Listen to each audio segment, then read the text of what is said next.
We've just been to see the Barbie film, and it was not what I expected. I mean, I didn't know what to expect from the film.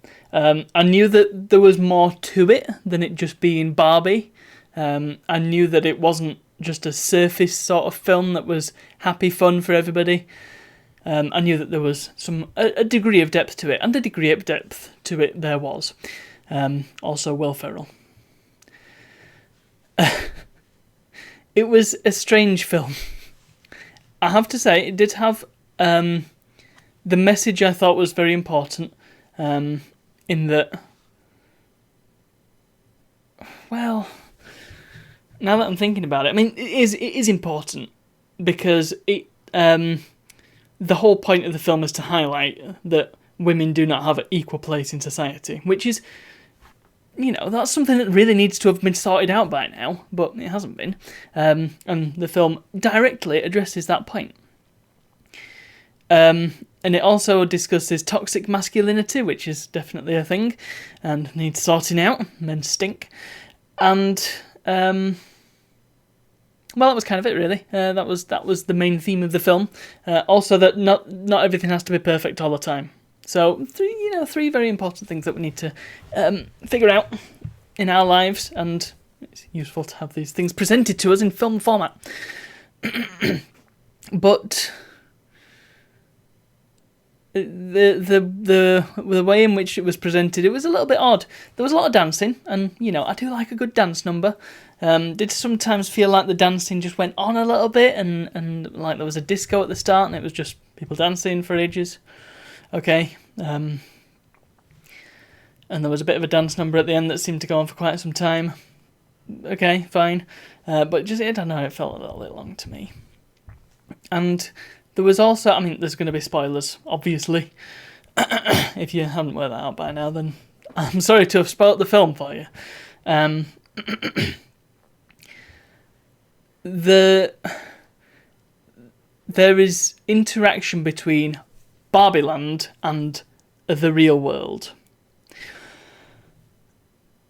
And it's not very clear how the two interact. In Toy Story, let's use Toy Story as an example, as a comparison, because, well, it's about toys, and Barbie is ostensibly about toys. The toys in Toy Story are there in the real world, they are physically being played with by kids, so it makes sense. In Barbie, all the Barbies live in Barbieland, and the way their lives are moulded and informed by what happens to their Barbies in the real world, it's a bit weird, because there were something like 20 or so Barbie characters, 20 or so Barbie characters in Barbieland. Surely there's got to be billions of them, There's got to be tons of Barbies out there. There's got to be a Barbie landfill, for example. So, I mean, that was just a minor thing. Let's not dwell too much on that. But the fact is that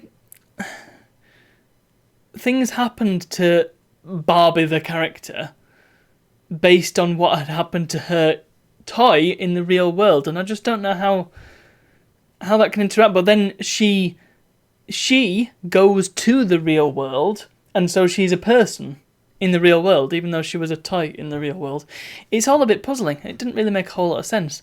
And the method by which they traversed between, that was never fully explained, but it was kind of funny in that they had to go on all these different Barbie vehicles to get there, and change clothes a bunch of times too. Yeah, it was odd. It was very odd. And for some reason, there were also references to The Matrix, and the intro was the same as the 2001 intro. Made me laugh. Something else that made me laugh, actually, I really like the attention to detail vis-a-vis Barbie's fridge. She opened the fridge and it was just a sticker.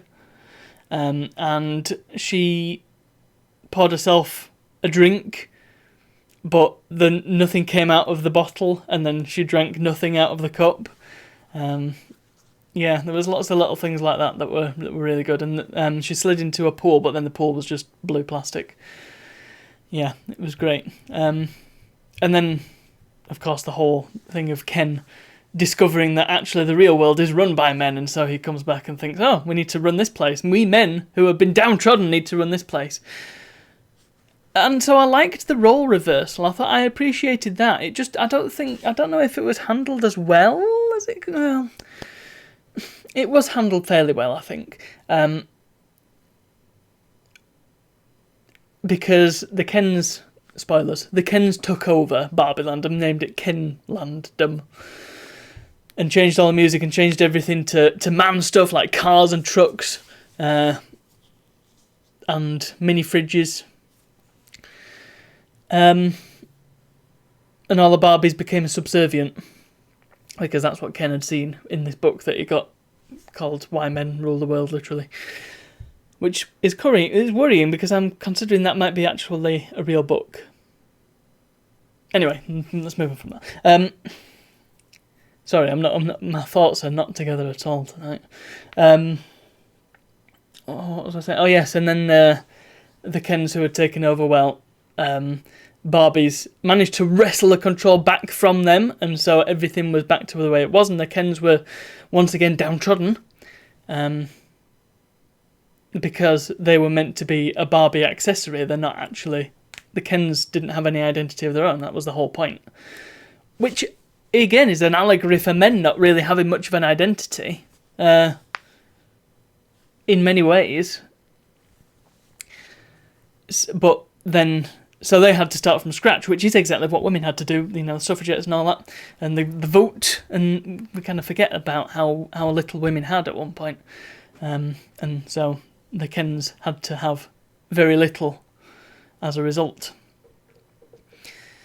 Yeah, that was a bit of a scattershot retelling and recounting of the film, but here's the thing, I liked it, I enjoyed it, and I thought, when I came out of the cinema, I thought to myself, this is a film that every man needs to see. Perhaps, partly because it was a nice and fun and funny and good film, and partly because there's stuff in there that I think a lot of men kind of need to hear and need to be aware of. Anyway, that's Barbie. I would recommend going to see it, especially if you're a man. Thank you for watching, and I'll see you all tomorrow.